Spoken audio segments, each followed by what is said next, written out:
I think all of these conflicts have to be dealt with strongly, and they should be dealt with together. The House is debating a measure that they know is dead on arrival in the United States Senate, loaded up with gifts to their billionaire friends.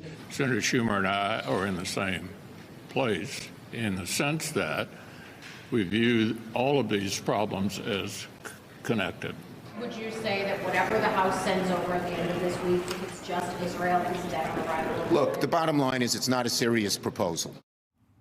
Newly minted House Speaker Mike Johnson is facing backlash after proposing a bill to send more than $14 billion in aid to Israel while slashing the same amount to the IRS from the president's signature Inflation Reduction Act.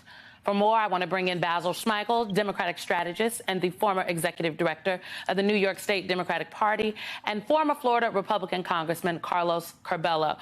Okay, Carlos, this is Speaker Johnson's first real test to navigate the demands of the caucus. You know, he's got hardline Republicans. Many are still not won over.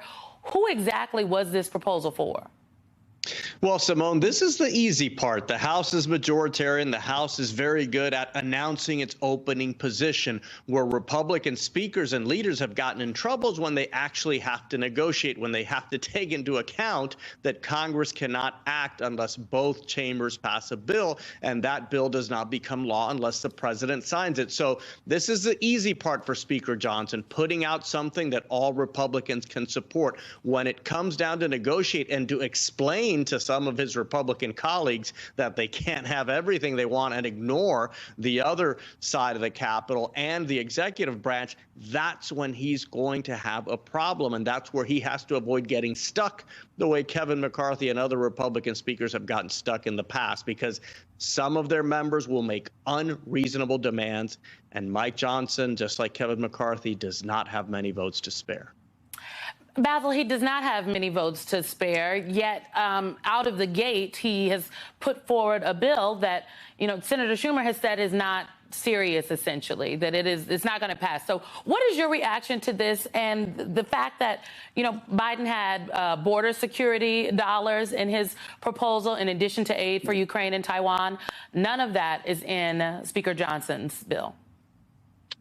Right. And to the earlier point, this really will give us a window into his negotiating skills. I don't have a lot of faith in that, but we will see it on display to some extent. I like what the Democrats have done, which is push back very quickly and very strong on this. And it's interesting because they can also point out Republican hypocrisy here for a party that wants to pride itself on fiscal responsibility. You're now going to take all of that money out of the agency in charge of actually collecting revenue.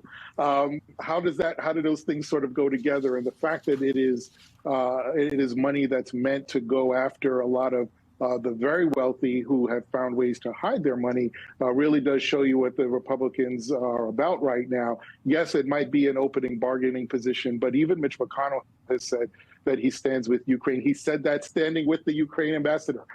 So the fact is that it is dead on arrival. We will see the negotiating skills if there are any.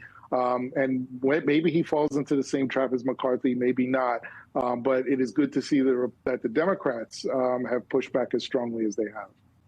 Carlos, do you really expect this proposal to even make it past the House? I think a lot about the 18 Republicans that represent districts that Joe Biden won in 2020. I don't know if those folks will want to, Don Bacon in Nebraska wants to vote for this particular proposal. I think it probably will, Simone. All Republicans are already on the record repealing the IRA in its entirety, so this is not new territory for them. Where the Don Bacons of the world will push back is if Speaker Johnson tries to delay this process, if he refuses to negotiate with not just Chuck Schumer and Joe Biden, but also Mitch McConnell, Lindsey Graham. We saw John Thune and others standing behind Mitch McConnell there. So this isn't just the House versus the Democratic leadership in the Senate or versus the White House. This is pretty much the House against everyone else. That's where some of the centrist Republicans in the House will start losing patience. And that's why a lot of them extracted a commitment from Speaker Johnson that there would be no shutdown on November 17th, because they know what this movie looks like.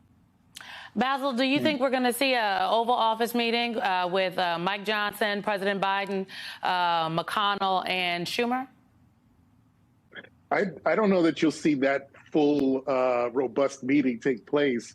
But, owing to the earlier point, I think it's an important question you ask about folks like Mike Lawler in those Republicans in those Biden districts in New York. In some ways, they're betting that concerns around Israel are deeper than the sort of foreign policy question around Ukraine. That's a really risky bet. But what's even more risky is taking the time to give the American voter an opportunity to watch you negotiate this and haggle this in public.